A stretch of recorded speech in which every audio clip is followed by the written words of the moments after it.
20-22 साल बाद सुल्तान चगरा बेग की पेशन गोई पूरी हो गई। ख्वाजा हसन तूसी वज़ीर आज़म बन गया। उस वक़्त का सुल्तान चगरा बेग का पोता सुल्तान मलिक शाह हुक्मरान था।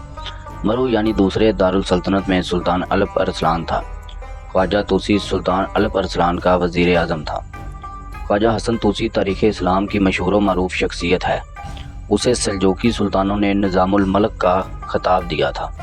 तारीख़ों में उसे ख्वाजा हसन तूसी कम, निज़ामुल मलक ज़्यादा लिखा गया है, इसलिए वो उसी नाम से जाना पहचाना जाता है। वो दीनी अमूर का और फ़िक़्ह व हदीस का आलम था। निज़ामुल मलक ने बगदाद में मदरसा निज़ामिया बनाया था। सुल्तान सलाहुद्दीन अय्यूबी और उसके साथी बहाउद्दीन शद्दाद, जो उसी वक़्त का मशहूर स्कॉलर था, उसी मदरसे में इकट्ठे पढ़े थे। एक रोज़ निज़ामुल मलक तूसी अपने काम काज में मसरूफ़ था कि उसे इतला मिली कि निशापुर से एक शख्स उसे मिलने आया है और अपना नाम उमर ख़य्याम बताता है। निज़ामुल मलक ने ज़हन पर ज़ोर दिया। ये नाम उसे कुछ मानूस लगा और एक शक की बिना पर कहा, उसे अंदर भेज दो। उमर ख़य्याम अंदर आया। निज़ामुल मलक ने उसे देखा तो उछल कर उठा और उसने उमर ख़य्याम को पहचान लिया था। दोनों इस तरह बगलगीक होकर मिले जैसे लंबी मुद्दत के बिछड़े हुए दोस्त मिला करते हैं।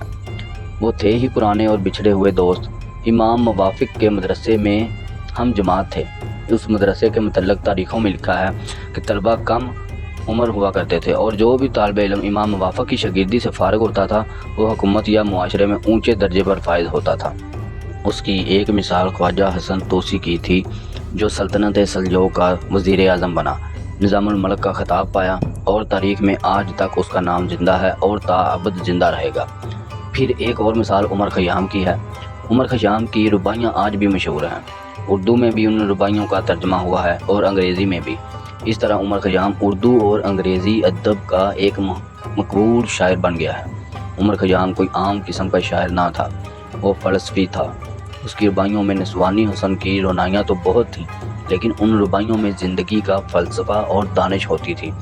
उसकी रुबाइयाँ ख्याल की गहराइयों की बदौलत आज भी ज़िंदा हैं। यही नहीं, उमर ख़य्याम हकीम भी था।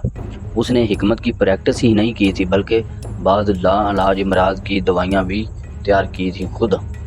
एक रवायत ये भी है कि उमर ख़य्याम ने आब हयात भी तैयार कर लिया था, जो हर मर्ज़ की दवा और लामहदूद उम्र का ज़ामन था।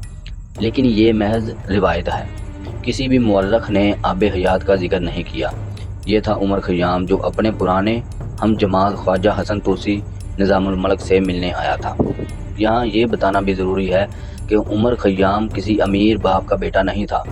उसका बाप, जिसका नाम उस्मान था, मोटे खद्दर का कपड़ा बुनता था। ये उसका ख़ानदानी पेशा था। उसके बाद उसने खेमों की सिलाई का काम शुरू कर दिया। इसी वजह से वो ख़य्याम कहलाने लगा। उस्मान ख़य्याम उसके बेटे उमर ने जब देखा कि वो शेर मौज़ू कर सकता है, तो उसने बाप के पेशे की मुनासबत से अपना तखल्लुस ख़य्याम रख लिया। ये तखल्लुस उसके नाम का हिस्सा बन गया और उमर ख़य्याम के नाम से मशहूर हुआ। कहो उमर, निज़ामुल मलक ने पुरमसर्रत लहजे में कहा, इतना अरसा कहाँ रहे? आज तुमने लड़कपन याद दिला दिया है। पहली बात यह है ख्वाजा, उमर ख़य्याम ने कहा, मैं अब उमर नहीं, उमर ख़य्याम हूँ। शेर व शायरी में मकाम पैदा कर लिया है। हिकमत में किस्मत आजमाई कर रहा हूँ। इल्म व अदब की किताबें भी पढ़ रहा हूँ और हिकमत की भी, लेकिन ज़रिया मुआश कोई नहीं। बाप खैमाबानी करता है। मैंने इस पेशे को अपनाने की कोशिश की थी, लेकिन मेरे ज़हनी रुझान ने उसे कबूल नहीं किया। मेरी सलाहियतें मुझे किसी और तरफ ले जा रही थीं। बाप को भी मैंने नाराज़ कर दिया कि मैं रोटी कमाने के लिए उसका साथ नहीं देता। तुम्हें कोई ना कोई ज़रिया मुआश तो तलाश करना ही होगा, निज़ामुल मलक ने कहा। बग़ैर काम के ज़िंदगी कोई ज़िंदगी नहीं होती। मैं तुम्हें एक अहदनामा याद दिलाने आया हूँ ख्वाजा, उमर ख़य्याम ने कहा। अहदनामा हमने लड़कपन में किया था। अहदनामा? निज़ामुल मलक ने ज़हन पर ज़ोर देते हुए कहा। 22-23 साल गुजर गए हैं उमर, ज़रा इशारा दे दो। निज़ामुल मलक और उमर ख़य्याम का एक हम जमात और भी था। उसने तो तारीख़ में ऐसा नाम पाया है कि उसे ता क़यामत भुलाया नहीं जा सकेगा। ये था जन्नत अर्ज़ी का खालक हसन बिन सबा। इनके हम जमात तो और भी थे, लेकिन निज़ामुल मलक, उमर ख़य्याम और हसन बिन सबा की आपस में दोस्ती इतनी गहरी हो गई थी कि वो एक ही कमरे में रहते, اور جدھر ایک نے جانا ہوتا ادھر تینوں جاتے تھے۔ ایک روز حسن بن صبا نے ایک عہد نامہ پیش کیا اور تینوں دوستوں نے آپس میں یہ عہد کیا۔ یہ ان کا ایک تاریخی عہد نامہ ہے جس کا ذکر تقریباً ہر مورخ نے کیا ہے۔ اتنی مدت بعد عمر خیام نظام الملک سے ملا تو نظام الملک عہد نامہ بھول چکا تھا۔ مدرسے کی ایک رات یاد کرو خواجہ، عمر خیام نے نظام الملک کو عہد نامہ یاد دلانے کے لیے کہا۔ ہم تینوں دوست اس روز کا سبق دہرا کر فارغ ہوئے تو حسن بن صبا نے کہا کہ اس مدرسے کی یہ روایت ہے کہ جو یہاں سے پڑھ کر نکلا اور جسے امام موافق نے ذہین اور لائق کہا وہ کسی نہ کسی اونچے رتبے پر پہنچا۔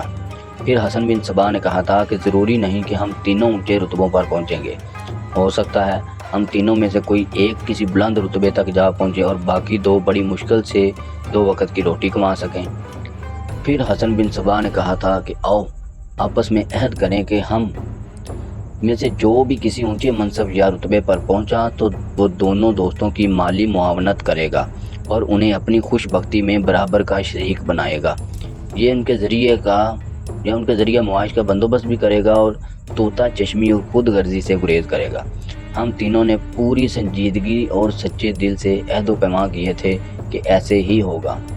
ہاں عمر، نظام الملک نے مسکراتے ہوئے کہا، مجھے یاد آ گیا ہے۔ جہاں تک مجھے یاد ہے میں نے سب سے زیادہ پرجوش طریقے سے عہد کیا تھا کہ مجھے اللہ نے کوئی بڑا رتبہ دیا اور میرے دونوں دوستوں کو میری ضرورت محسوس ہوئی تو میں ان کی مالی اور ہر طرح کی معاونت کروں گا۔ تو پھر خواجہ، عمر خیام نے کہا، میں تمہیں بتا چکا ہوں کہ اتنا لمبا عرصہ میرا کوئی ذریعہ معاش نہیں تھا، میں اس کا کچھ نہ کچھ بندوبست کر دوں گا۔ نظام الملک نے کہا، تم صاحب علم و فضل ہو، فلسفہ، شاعری اور حکمت میں دسترس رکھتے ہو۔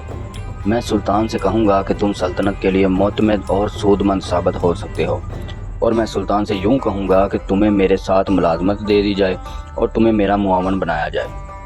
یہ سلاطین مجھے اچھا چاہتے ہیں اور مجھ سے بہت ہی متاثر ہیں۔ میں تمہارے کردار کی عظمت کو خراج تحسین پیش کرتا ہوں۔ عمر خیام نے کہا، لیکن خواجہ تم تو مجھے اعلیٰ منصب پر اپنے ساتھ بٹھانا چاہتے ہو، لیکن میں اس منصب کے قابل نہیں۔ میں ساری عمر تمہارا مشکور و ممنون رہوں گا۔ نہیں عمر، نظام الملک نے کہا، میرا خیال ہے کہ ذریعہ معاش کے بغیر تم نے جو اتنا عرصہ گزارا ہے اس کے زیر اثر تمہیں اپنے آپ پر اعتماد نہیں رہا۔ میں تمہارا اعتماد بحال کرنا چاہتا ہوں اور مجھے پوری امید ہے کہ سلطان محترم میرے کہنے پر تمہیں اچھے منصب پر قبول کر لیں گے۔ نہیں خواجہ، یہ بات نہیں، عمر خیام نے کہا، میں کام کرنے سے نہیں گھبراتا اور بے روزگاری نے مجھ پر کوئی نقصان دہ اثر نہیں چھوڑا۔ میری صلاحیتیں جس طرح چل نکلی ہیں میں چاہتا ہوں کہ میں اسی راستے کی منزل تک جا پہنچوں۔ میں اپنی تحریریں، اشعار اور حکمت کے وہ نسخے جو میں نے دریافت کیے ہیں اپنے ساتھ لایا ہوں۔ میں علم و ادب اور حکمت میں مزید تحقیقات کرنے کا ارادہ رکھتا ہوں۔ ایک نظر انہیں دیکھ لو۔ میرے پاس کوئی پیسہ نہیں جس سے میں اپنے اس تحقیقی مسلک کو آگے بڑھاؤں۔ اگر میں نے ملازمت قبول کر لی تو اس سے صرف یہ حاصل ہوگا کہ میں اور میرے اہل و عیال باعزت روٹی کھا لیں گے اور مجھے عزت حاصل ہو جائے گی۔ میری اس بات پر غور کرو خواجہ، میں صرف اپنے اور اپنے گھر والوں کے لیے روٹی نہیں چاہتا، میں بنی نوع انسان کے لیے کچھ کرنے کا ارادہ رکھتا ہوں۔ میں نے نایاب اور انتہائی کارآمد جڑی بوٹیاں تلاش کرنی ہیں اور کچھ قیمتی سامان بھی درکار ہے۔ اس کے ساتھ ساتھ میرے پاس اتنی رقم ہونی چاہیے جس سے میں گھر والوں کو 2 وقت کی روٹی مہیا کر سکوں۔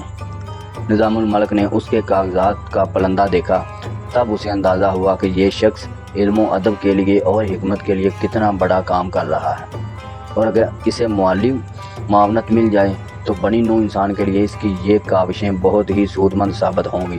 چنانچہ اس نے عمر خیام کو اپنے ہاں مہمان رکھا اور اس کا یہ تحقیقی کام سلطان الپ ارسلان کو دکھایا اور اسے اس تحقیق کی افادیت اور اہمیت بتائی۔ آج تک کے لیے اتنا ہی۔ اگر آپ کو ویڈیو اچھی لگے تو اسے لائک کریں اور دوستوں کے ساتھ شیئر کریں۔ بقیہ حصہ انشاءاللہ اگلی قسط میں ملاحظہ فرمائیں گے۔ تب تک کے لیے مجھے اجازت دیجیے۔ اللہ حافظ۔